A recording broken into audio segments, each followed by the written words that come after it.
Greetings, friends of liberty. I must confess it can seem a task of Sisyphean proportions to enumerate the well-nigh infinite crimes of the Church of Rome. Even a Hindu, with all his cycles of rebirth, has not so many lives. And yet, we who reject the virgin birth and the three-in-one Matryoshka doll god realize that if justice is not procured here, on God's green earth it never shall be, and thus it remains obligatory, if we are to honor the Church's many victims, to remind ourselves of the evil those Vaticanites often hid in their hearts, and performed in churches, monasteries, and nunneries. Take, for example, the Catholic practice of child oblation. Who amongst us remembers it? And yet, for perhaps 6 centuries, the Church accepted in essence child slaves. They legally obligated, by the gift of their infant or child selves, by their parents to the Church, to remain monks or nuns for life. Yes, child oblation, the slavery of popery. Now, it wouldn't be all so irritating if all those ecclesiastics, from Peter's byblow to the lowliest parish father, didn't pretend to a virtue hardly any possess. Yes, a church of slaves. By some counts, in the Middle Ages, in the monkish orders, the Benedictines, most notoriously, a majority. Perhaps 'tis not in the end surprising at all the monastic orders grew so prolifically in the Dark Ages. So instead of parents killing their infants because the Church itself forbade abortion and contraception, they gave the infants or children to the Church instead.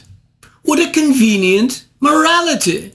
Forbid abortion, contraception, and infanticide, then grow your Church hierarchy by leaps and bounds for 6 centuries.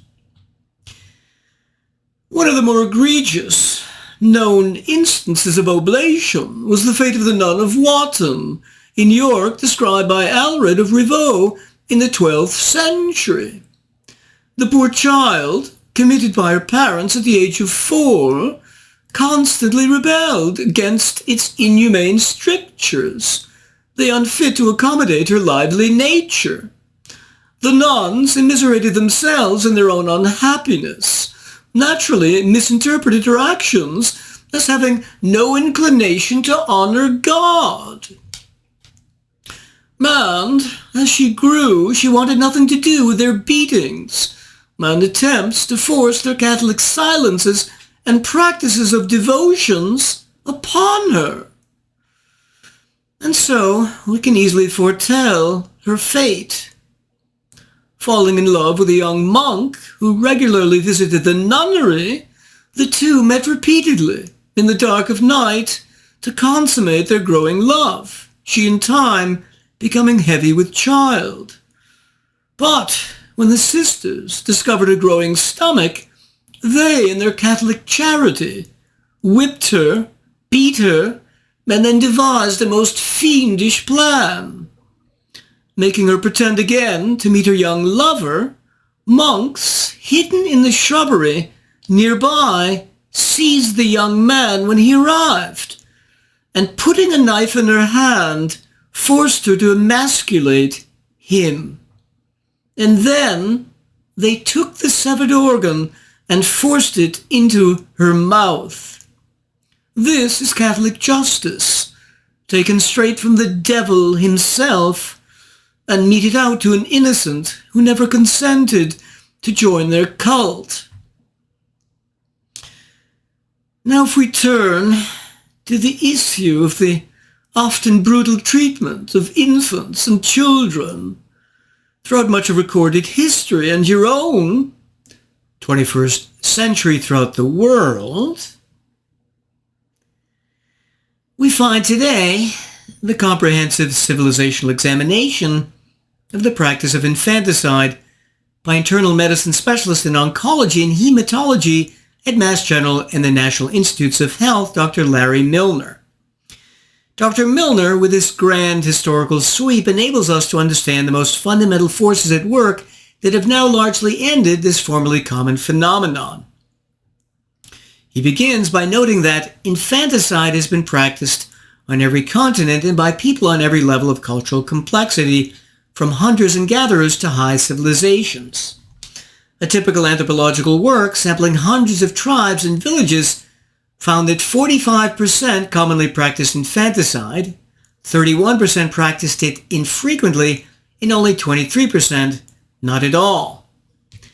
Milner believes that the frequency of infanticide is so prodigious that it must be assessed as indicative of normal behavior. So what then would cause such a relatively high rate of infanticide in these tribal communities? One simple civilizational reason is that they can't buy and transport to them baby formula. There were no stores in the vicinity. So, for example, a mother who was feeding one child at her breast could not afford to wean the infant until it was 3 or 4 years old, and therefore any other babies born during this interval would have to be abandoned. In addition, Australian Aboriginal mothers foraging for food can carry only one suckling child with them during their travels in the bush. The third civilizational reason is that hunter-gatherers are much more vulnerable to periodic famine and drought.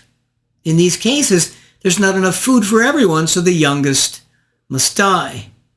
And not only die, but sometimes if the famine is severe, the child, sadly enough, is eaten or given as food to other children who may be now malnourished. A fourth reason was if the infant was deformed or disabled. All these reasons remind us that the level of productivity of human beings in the Stone Age only enabled a total population of between 1,600 and 2,000 human beings in all of France, a population density of about 1 person for every 10 square miles. So we can understand that even later on, when people such as the Druids or Canaanites sacrificed children, this was in many cases not the sacrifice of children who would have been able to live anyway, but of surplus children who had to die. And that puts the practice of pagan child sacrifice in a different, somewhat better light. Note, of course, the obvious point that all of Christian theology is based on the fact that God the Father supposedly sacrificed his Son and gave his sacrifice to humanity. Regarding the method of killing, parents generally find it easier to let a baby die than to hasten its death by murder. Thus, many ancient myths and stories of gods and of human practice testify to the abandonment of superfluous babies by parents instead of outright murdering them. A. Moses abandoned in the reeds of the Nile. B. In Greek mythology, Oedipus being abandoned on a rock. And C. Romulus and Remus in a basket set afloat on the Tiber. Given that, with no reliable contraception and abortion, there constantly were too many babies for people to raise, and given that classical societies were patriarchal, in both ancient Greece and Rome, the father had the right to decide, in ancient Greece within 10 days, whether the infant lived. Estimates of infant mortality in Greek society from non-criminal causes ran as high as 30 to 40%. In addition, societies like these, which compared to ours have a low level of knowledge, correspondingly value physical power and strength much more. Thus, males, being physically stronger, had more societal value than females, they being able to do more farm work, to fight wars, to hunt, to not get married and leave for the husband's house, and to generally protect themselves from societal violence. Thus, more girl babies were killed than boys. In fact, in one Eskimo tribe, they practiced so much female infanticide that at times they had to emigrate to the neighboring tribe in order to find wives. Similarly, Jesuit missionaries to China in the 17th century found thousands of babies, mostly females, thrown in the streets like refuse to be collected each morning and then dumped into a huge pit outside the city. And still today, even in modern times in China under the CCP, both due to its one-child policy and the cultural preference for males, It is estimated that over 1 million babies, most of them female, lost their lives. One alternative available to parents in the classical world was to expose their children in a public place, to be possibly taken and raised by others. In Rome, this was near a column near the Velabrum. Children rescued there being often turned into slaves or prostitutes. The practice of exposure also meant that if a young married woman of means did not want to undergo the rigors and real danger of a pregnancy, she could always send her servant to find an exposed child. Some Stone Age tribes reportedly have found child rearing themselves so onerous they've stolen their children from other tribes so they don't have to raise their own, killing them instead. With the Christianization of the Roman Empire, laws were made outlawing the practice, but they had little real effect. And that's because Christianity didn't improve the productivity of the society. No, exposure was practiced on a gigantic scale with absolute impunity, noticed by writers with the most frigid indifference. But as I mentioned, some of the babies were given to the church under the practice of oblation, and until the late 12th century were forced to become Christians for life.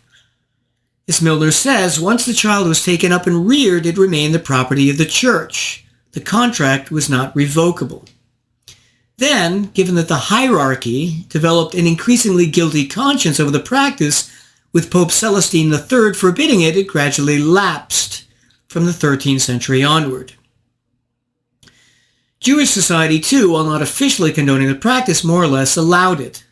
As Milner says, it is believed that the ancient Hebrews sacrificed their firstborn children frequently. And if a child was rebellious, a natural-born little rebel, the parents could either kill him themselves or bring him to the city elders, who often stoned him to death in their stead. This was a very strict version of spare the rod, spoil the child. Incidentally, the Chinese, too, looked on a froward child with great disfavor. For example, children were not to question the demands of their elders. If a son complains of injustice done to him by his father or a younger brother by an elder, he receives 100 blows with a bamboo and is banished for 3 years if he is in the right. If not, he is strangled. As we pass into the Middle Ages, exposure and infanticide continued relentlessly. And as late as 1527, one priest admitted that the latrines resound with the cries of children who have been plunged into them. But if parents were accused of making a child disappear, they could always blame the Jews, accusing them of secretly carrying off and killing these same Christian children and of making sacrifices of the heart and blood. Foundling homes, too, started to proliferate in Christianity, a literary example of a French foundling being Hugo's Hunchback of Notre Dame. As Milner says, it was not until the end of the 12th century when Innocent III founded the large hospital of the Santo Spirito in Rome that real progress in providing long-term care for foundlings occurred. The condition of newborns at that time was so bad that Roman women were said to have been seen throwing their children into the Tiber in the light of day. The problem, however, was inescapably that Christian society again was comparatively unproductive, and so while these hospitals were quite successful in initially saving the lives of abandoned infants, the mortality rates over the months that followed was incredibly high. At San Gallo, 20% of the infants died within 1 month of admission. Another 30% succumbed by the age of 1 year. Only 32% lived 5 years. Even as we pass from the Middle Ages, conditions remain the same. While the London Foundling Hospital did provide a much-needed shelter where women could bring their children and still retain anonymity, the fate of the infant was still very precarious. The average mortality of infants cared for at the hospital was 48 to 56%.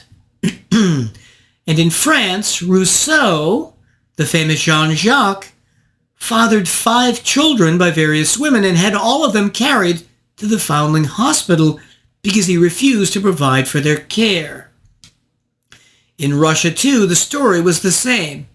The mortality rates among the children in Moscow's Foundling home reached 90%.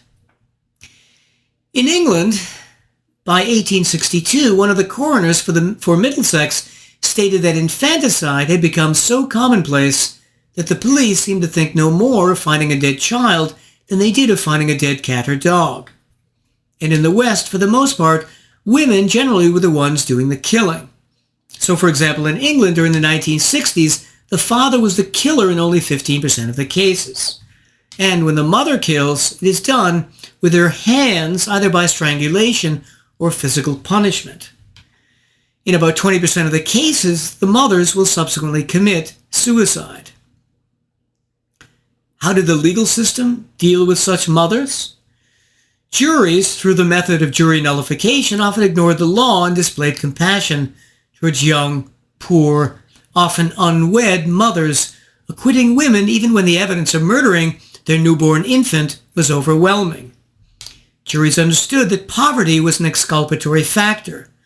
With the death rate of children between the ages of 0 to 5 years, 11% among the well-to-do, 35% among the urban working class, and 60 to 90% among illegitimate children. Similarly, in Canada, compassion was shown by state officials in Toronto during the decade of the 1860s. There were only 7 cases where a woman was ever charged with the offense, but the number of dead infants found and examined by the coroner was between 50 and 60. And the same attitude holds true today. During the 1960s in England, only 1.3% of women who committed the crime of infanticide were sent to prison. In conclusion, I'd give this a BB+. The best part by far is the huge amount of historical, cultural, anthropological, and statistical information. Milner also covers numerous additional related topics: legal decisions on parents killing very retarded offspring, the respected habits of various religions, and modern child abuse. The downsides, however, are that A, at times his narrative gets repetitive, he covering some subjects and events twice, and B, he fails to adequately examine the rise of reliable contraception and abortion in the last century plus, which are easily the main reason there are only 1/100th of 1% of infants born now killed. Remember, rates in the classical antiquity and Stone Age tribes presently are between 25 to 40%, thousands of times higher. So given that people can only rear a certain number of children, the question becomes, is it better to prevent their conception or abort them as fetuses instead of killing them as infants? The ethical answer is very clear. Since people are always going to have sex, contraception and abortion are far better and more humane alternatives than killing infants. Happy for my part to live in an England that has often shown compassion to mothers driven by despair and poverty to kill their infants. I bid you well, and remain the Scarlet Pimpernel.